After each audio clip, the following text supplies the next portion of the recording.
প্রিয় চাকরিপ্রিয় ভাই বোনেরা কাছে দূরে যে যেখানে বসে আজকের সার্কুলার ভিডিওটি দেখছেন সবাইকে জানাচ্ছি আন্তরিক মোবারকবাদ শুভেচ্ছা।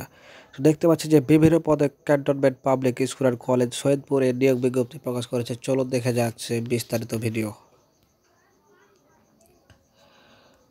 তো দেখতে পাচ্ছেন যে cantonment public and school college Saidpur সেনানিবাসে নিম্নোক্ত পদসমূহে নিয়োগের লক্ষ্যে বাংলাদেশ প্রমিত নাগরিক হতে দরখাস্ত আহ্বান করা যাচ্ছে। পদের নাম দেখতে পাচ্ছেন প্রভাষক 1, সংখ্যা হচ্ছে 1, ইংলিশ ভার্সন নেবে। শিক্ষাগত যোগ্যতা ডান দিকে দেওয়া আছে, আপনারা মিলিয়ে নেবেন যে আপনার সাথে সেটা মিলে কিনা। সহকারী শিক্ষক 2 জন নেবে, বাংলা ভার্সন। ডান দিকে দেখতে পাচ্ছেন যে শিক্ষাগত যোগ্যতা দেওয়া আছে, তো আপনারা নিজ দায়িত্বে সেই শিক্ষাগত যোগ্যতাটা দেখে নেবেন। তারপর সহকারী শিক্ষক গণিত 2 জন নেবে, বাংলা ভার্সন। তারপর সহকারী শিক্ষক 1 জন নেবে, ইংরেজি ভার্সন। তারপর সহকারী শিক্ষক বাংলাদেশ ও বিশ্ব পরিচয় 1 জন, বাংলা ভার্সন। সহকারী শিক্ষক ইসলাম ও নৈতিক শিক্ষা, বাংলা ভার্সন। ডান দিকে দেখুন যে এখানে শিক্ষাগত যোগ্যতা দেওয়া আছে, আপনারা নিজ দায়িত্বে সেটা মিলিয়ে নেবেন যে আপনার সাথে সেটা মিলে কিনা। এবং সহকারী শিক্ষক দেখতে পাচ্ছেন 3 জন নেবে, বাংলা ভার্সন।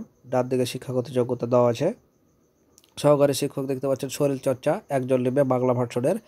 ডান দিকে শিক্ষাগত যোগ্যতা দেওয়া আছে, আপনি নিজ দায়িত্বে সেটা মিলিয়ে নেবেন। জুনিয়র শিক্ষক 1 জন নেবে, বাংলা ভার্সন। ডান দিকে শিক্ষাগত যোগ্যতা দেওয়া আছে। অফিস সহক নেবে 1 জন, এখানে শিক্ষাগত যোগ্যতা অষ্টম পাস চেয়েছে। পরিচ্ছন্ন কর্মী নেবে 1 জন এবং বাবুর্চি নেবে 1 জন, এখানে শিক্ষাগত যোগ্যতা চেয়েছে অষ্টম শ্রেণী পাস।